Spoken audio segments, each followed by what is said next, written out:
Hello, everybody, and welcome to the Sports Star. Today, we are doing our probably final mock draft of this draft season, as the draft is only 4 days away, y'all. Ready? Exciting. Very excited. So, start us off. Who are we going with? Pick one.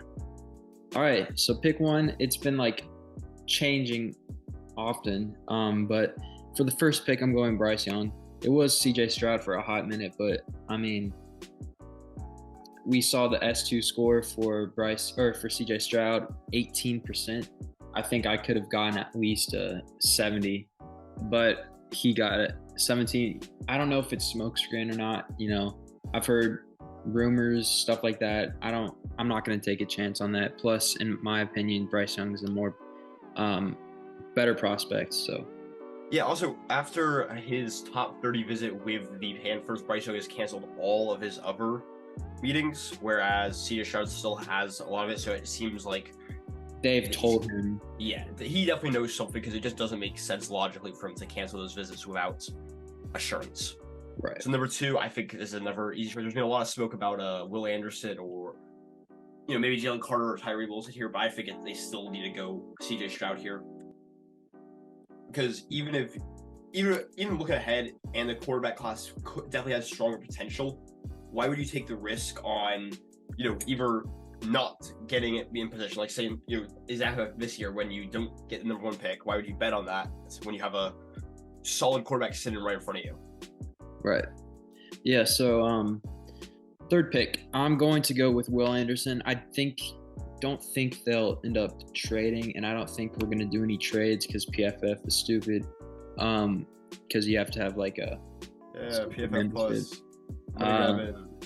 Yeah, but besides that, I think that there's a chance someone trades up. But in this mock, we're just going to keep no trades, and without any trades, I think it's clear they want Will Anderson. So replaces JJ. Yep. Yeah, so up next we got the Colts, who I think go with Anthony Richardson here. It's probably neck and neck between Will Levis and Anthony Richardson for them. I probably won't know till the night of the draft, but I just feel like Anthony Richardson offers that bit of upside that Will Levis doesn't. But they both are going to get ruined by the Colts anyway, so. Right. Okay, so here we have the Seahawks. I'm going to give them Jalen Carter. Give them the best overall prospect, in my opinion, in the draft. Highest ceiling, lowest floor, or not lowest floor, highest floor. Actually, the floor is pretty low just because of what the recent crap that's happened. But I think that Jalen Carter fits their system pretty well.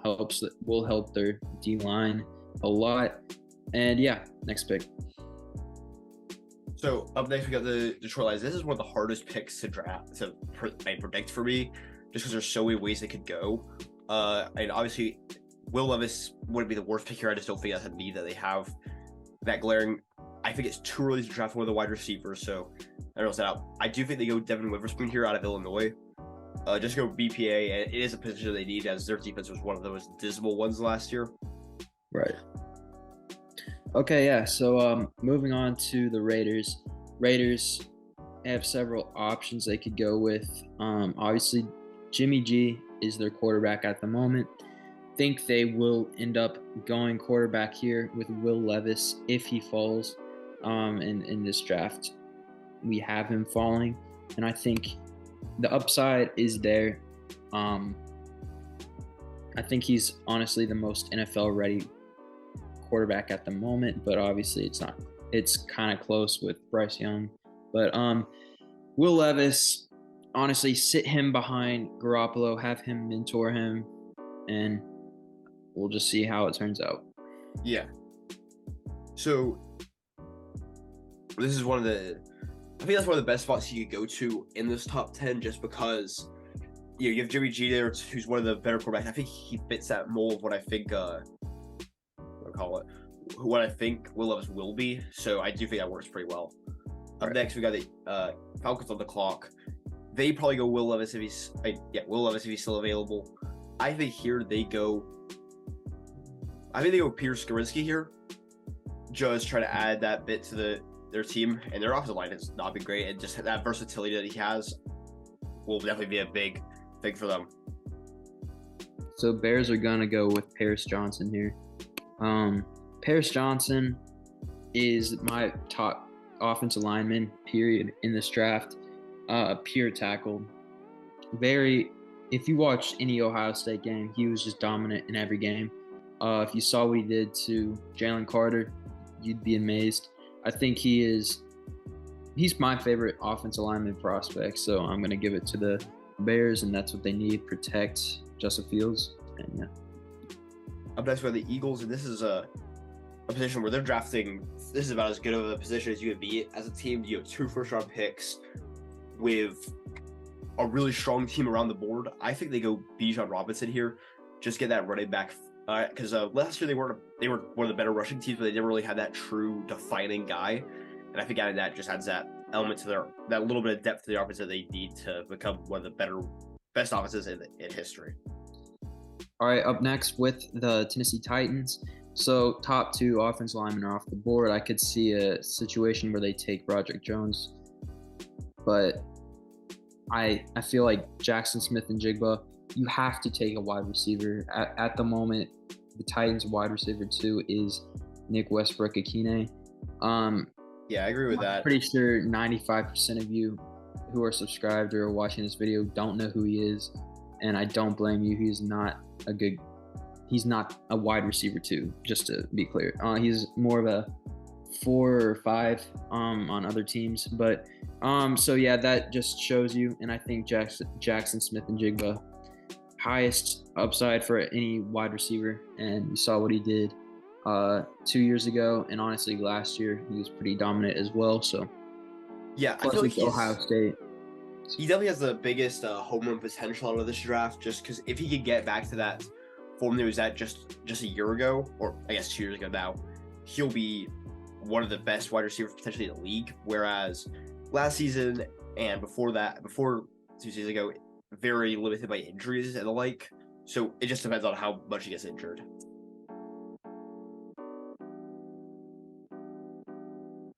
And up next we have the Texans. Yeah, so moving to the Texans, I think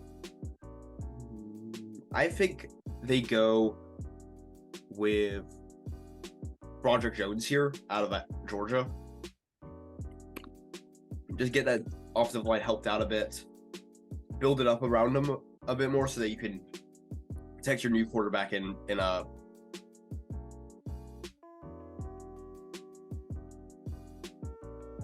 Right. So with the Jets here, that really hurt the Jets situation at this point.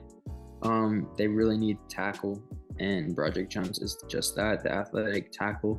But oh man, there's definitely not a linebacker that I would reach on right here, and I think at this point this is a trade back situation. I'm gonna go with Nolan Smith. I mean, help that edge pressure a little bit and add to that defense that you have, and you should be good to go. I could see a situation where it's Michael Mayer or it's Darnell Washington, but honestly, you got to get that defensive end going. So, and yeah, I mean, Nolan Smith is one of the biggest physical freaks this year's draft. I mean, his combine put him onto a lot of people's top 15 boards.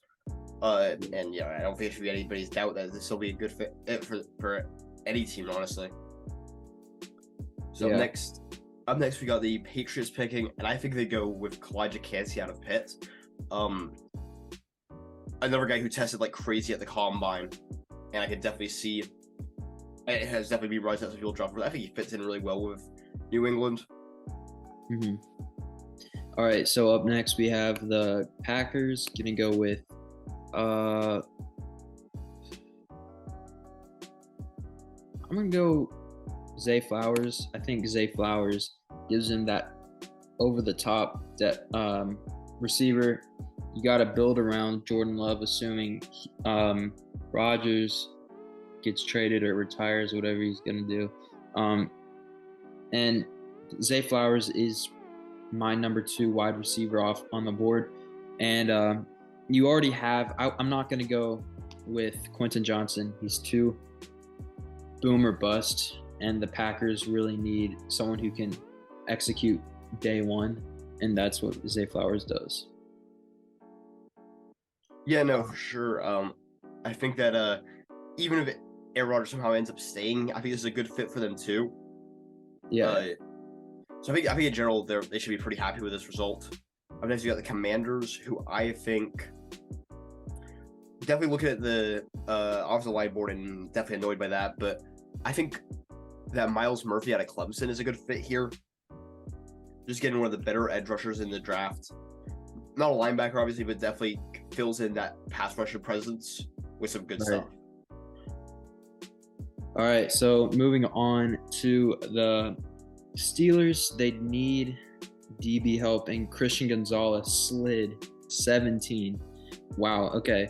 They're going Christian Gonzalez. I think Christian Gonzalez could go as high as, say, 6, because Lions could either go with Gonzalez or Witherspoon, but yeah, Gonzalez goes at 17 and onto the Lions. Yeah, so onto the Lions. I think this would be a really good spot for Michael Mayer out of Notre Dame, who I think is still my number 1 tight end in the draft. I think if you want to just an all-around good tight end, he's the one to go with. If you want a more pass-catching guy, I definitely think Dalton Kincaid's your way, but right. For just a general tight end presence, I think he'll fill in really well to that. Yeah, I agree. So moving on to the Buccaneers. I would have gone Michael Mayer for them, but here at this spot, I guess Darnell Wright is an option. I think it's a little too high for him at the moment, but man, this is honestly a pretty hard one. I'm going to go Darnell Wright.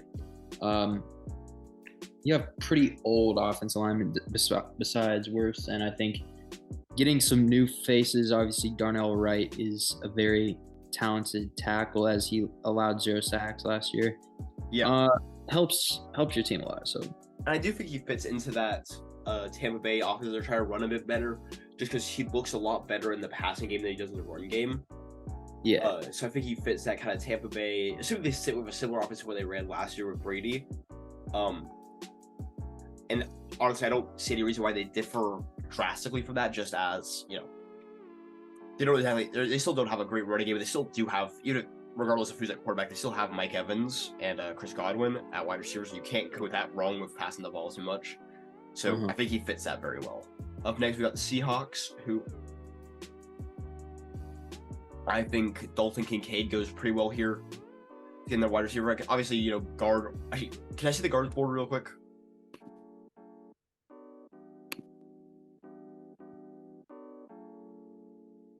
Yeah, I think they go Osiris Torrance here. I'm not as high on him as some of the other places have him, but I definitely do think he has talent and enough talent to go this high. Yeah, so moving on to the Chargers, need wide receiver. I'm gonna give him Jordan Addison here. I think that's a really good fit there. He's unpopular opinion here, but he's one of my favorite wide receivers in this draft. Just I think he has that potential that you look for in a wide receiver. Yeah, it kind of reminds me of that Devontae Smith type wide receiver. Definitely, yeah. And I think we go wide receiver again here with Quentin Johnston to the Ravens.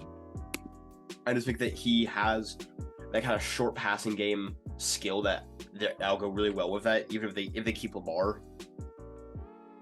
Yeah. So this is the part of the draft where things start to get very interesting. I think I'm gonna reach here. I think Hendon Hooker is going to be the pick here for the Vikings. I really see the fit. He can sit behind Cousins. Cousins will be a great mentor for him, and I think we have our first big, shocking pick and I think they end up going with Hendon Hooker. Yeah, I mean, I'm not sure how great. I think he definitely, this is one of the better fits he can have. Just because, like, you can keep that kind of similar, read based. Has all the stuff that the Vikings offense, I think, is similar-ish to the UT offensive. You can let the guy go through his reads more naturally. It's not it's a lot of free step drops. You don't have to worry about pressure a lot of the time, which is something that Hendon Hooker struggled with. Mm-hmm. Yeah, so moving on to the Jaguars, who do you have for them? I have Deonte Banks out of Maryland, another guy, probably the biggest riser from the combine in the cornerback position, at least. Just tested off the charts. Yeah. I like that pick as well. So, Giants here, too early for a wide receiver since all the main wide receivers are off the board. So I think I'm going to give them Brian Branch, who somehow slipped this far. I like that fit there in New York. Who do you have for the Cowboys? For the Cowboys, I think they go JPJ out of Penn State here. Just getting that corner position locked down a bit.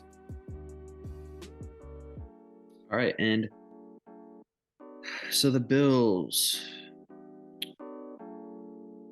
I am giving them Tyree Wilson, who somehow, no. Man, this is honestly a really difficult decision because JPJ was going to be my pick for them. I'm going to give them Emmanuel Forbes. Yeah, that makes a lot of sense here, I think. Mississippi State. And we still have Tyree Wilson on the board, which is very interesting. And if I'm the Chiefs, I'm moving up right now, but obviously can't do trades. And honestly, for the Bengals pick here for you. Yeah, and it's a hard one here, I think, because between Dalton Kincaid and Tyree Wilson, I think have to be one of the two picks here. But I do think it'll be Dalton Kincaid. Just add that one more passing threat to that Bengals offense should be insane. And their defense is pretty solid already. Yeah, plus you lost Hurst. Yeah. Free agency. Yeah. And he was a very pivotal piece in your offense last year. For sure, yeah. So, okay, so the Saints are on the board. Guard, center, D-line. Okay, I think this is where Tyree Wilson goes. Yeah, no, I don't think this is a good I fit don't for him think right there. It would be shocking if he fell this far. I bet there's someone who's going to trade up for him if he dropped this far. But, so yeah, the Saints end up grabbing him in the 29th pick. Honestly, some people may say he's a one-trick pony, but I think that his upside and his ability to execute a play is just very, very above what most college players can do, and I think that he can do that at the next level. Yeah. All right, so I do think it's just one of those things of how well does he fit? How well does he fit with everything? How well does he fit with everything else on that team? So he definitely is one of those hit or miss prospects of the draft. He'll either be going really high or something like this where he goes at the end of the first. Right. For the Eagles here, I think they go. I think they go Lucas Van Ness here. Just get that extra edge rusher on the side. So the defensive line is already great, but just adding that depth at deep in the line is great. Yep, and on to our last pick of the draft. It is going to be Anton Harrison. Yeah. Tackle. They lost to Orlando Brown to the Bengals, ironically. And, gives you a day one starter. So that's the draft. Do you have anything to say? Nah, that's pretty. I think that about sums it up pretty well. Well, that was our last full first round mock draft. Glad you guys have been sticking with us this whole NFL offseason, NFL season, watching our mocks. If you have anything to say about it, please sure let us know. Have fun, y'all. See ya. See you. You'll see our reactions after the draft. See ya.